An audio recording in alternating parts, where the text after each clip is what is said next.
As a continued part of the self-published book unboxing series, I thought it would be high time we take a look at the print-on-demand book distributor, Ingramspark, so stay tuned. This is Self-Publishing with Dale, where you learn to publish books that sell and build an unstoppable brand. We are going back to the well when it comes to self-published book unboxing, and today we're going to focus on Ingramspark. You may have remembered in one of the previous videos, I looked at Ingram Content Group's other avenue of lightning source, and I even raved about some of their products, and one of them included a good friend of the channel, Gary McPherson. In the video, I was able to share one of his paperback books that was actually glossy, and I believe this is 5x8 or 6x9.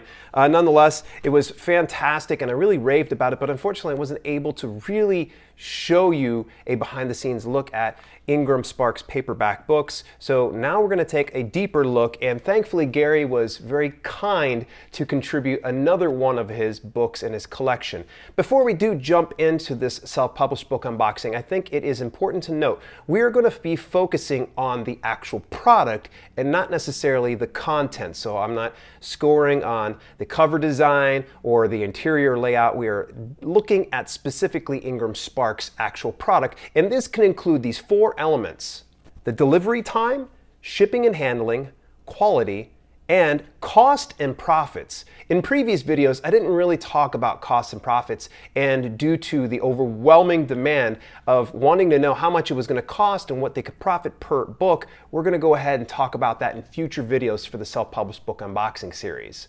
The delivery time. It took about, all in all, 4 days for this book to arrive on my doorstep after Gary had put in the order.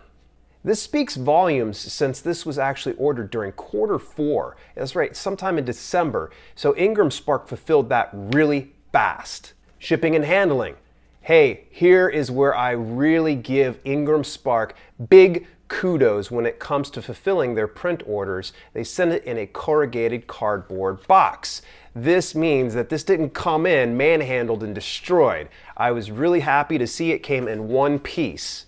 So with that being said, this book actually has a matte cover. I really like the matte cover. It has a nice smooth feel to it versus the glossy cover. The huge difference between this glossy cover and say something like KDP Print, to me, I think that this has an almost matte-like feel to it.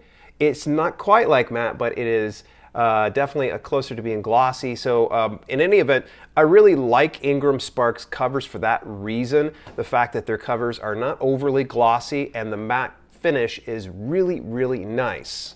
Now for the interior, Gary chose a cream colored paper on this particular book versus his other book where he chose a white paper. Now this is going to come down to your preference and what you particularly find being used most commonly within your niche. So for instance, if you're doing nonfiction books, it typically is in your favor to publish on white paper. Those of you that are in the fiction realm may want to lean a little bit closer to being cream colored. Now this is just going to be very subjective. It's going to be up to you and what your audience identifies with most. There's no wrong choice in my opinion. All in all, inside the interior here, the layout obviously is really nice, but this doesn't necessarily come down to Ingramspark. It's going to probably come down to the person who actually does the interior for you, making sure that you're staying within margins, within bleed lines, so on and so forth. But the print quality inside, stellar, stellar work. But what about the costs? Here is the cost breakdown. The author's wholesale cost was about $1.93 per copy. And the retail cost of this is $5.49. That means how much it costs inside the store. This puts it right about $1.09 per sale. So this is not too bad. This is going to come down to Gary's preference and what he wants to price his book. So it may increase or decrease based on what you end up making your retail cost. This is one of the areas I find Ingramspark is weakest when it comes to actually breaking down the cost of your book, because they're going to say 55% or it's 45%, and it's just all over the board. They have a couple calculators, but even then it's fairly ambiguous. I kind of like to know a little bit more precise amount what I am profiting per book rather than just kind of flying blind into it. Now, for the economy shipping, which is a 14-day shipping, it was a little cheaper actually. It wasn't too bad. It was about $4.70. This includes a handling fee of $1.99 and a shipping fee of $3.80.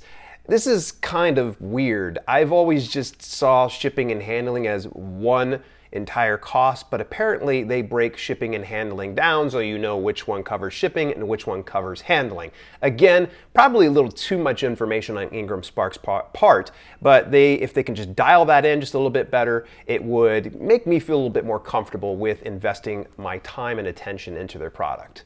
Before you go in and invest your time into Ingramspark's platform for publishing your paperback books, it should be noted there is a barrier of entry. You're probably accustomed to KDP Print's free uploads and being able to publish out your books just on a whim if you wish. However, Ingramspark is just a bit more specific. They actually have an upload fee of about $49. Additionally, you must come to the table with your own ISBN. That's right, you can't go over to Amazon, take their KDP assigned ISBN and use it on Ingramspark. That's a no-no. You can't do that. You actually have to pick up your own International Standard Book number. And as some of you may be aware, you can pick up an ISBN through someone like Barker, or if you're outside of the United States, you can possibly get them for free, like our friends up in Canada. There are ways that you can kind of get past the actual upload fees when it comes to Ingramspark. If you can just dig out some good coupon codes, just a quick Google search will show you exactly where you can find some of those. Or, and this is some information I got from Mike Laurent, good friend of the channel, he actually had shared that Ally, the Alliance of Independent Authors, actually has a partnership with Ingramspark to where if you're a member of Ally, they actually waive all upload fees. This can be a huge difference maker in your business, because if you're able to get ISBNs, all you need to worry about is being an Ally member, and I think it runs somewhere south of $100 for a year's membership. Well, just look at it this way. If you end up publishing 2 books over the course of the next year, you've literally just paid for your membership through the Ingramspark. Additionally, here's the other thing that I kind of think is a little bit of a con when it comes to Ingramspark's platform. It's that if you find any kind of typos or errors, or you're not entirely happy with your cover, or you want to, say, repurpose some of the content inside there, what you're going to find is you're going to have to pay for another upload fee. Now, unfortunately, it doesn't jump off the top of my head. I know it's not quite as much as $49. It might be $25 or $29, as soon as you have published at least once. But that can be a huge deterrent. Again, that's something you would want to consider for an Alliance of Independent Authors membership, because then it will be waived. But how exactly does Ingramspark paperback books fare against the competition of someone, say, like KDP Print? Well, you're going to find that out over here in the next video. So just go on over there and continue watching that. I'll see you over there. It took 3 days for my book to get in the mail, and I was really happy that it came so fast. However, one thing I have noticed anytime that I order